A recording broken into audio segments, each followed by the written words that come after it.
Ano ang ginawa ng ating Panginoong Kristo sa mga taong naging kaaway po ng Diyos upang ang tao magkaroon ng kapayapaan sa ating Panginoon Diyos? Ganito naman po ang mababasa natin dito po sa aklat ng Efeso sa 2:15. Ganito po ang pahayag.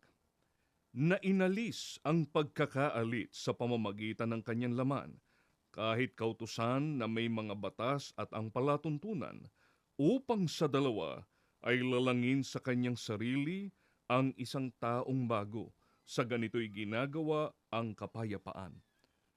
Mga kababayan, ito po ang ginawa ng ating Panginoong Hmm, Hesukristo upang sa gayon ay magkaroon ng kapayapaan.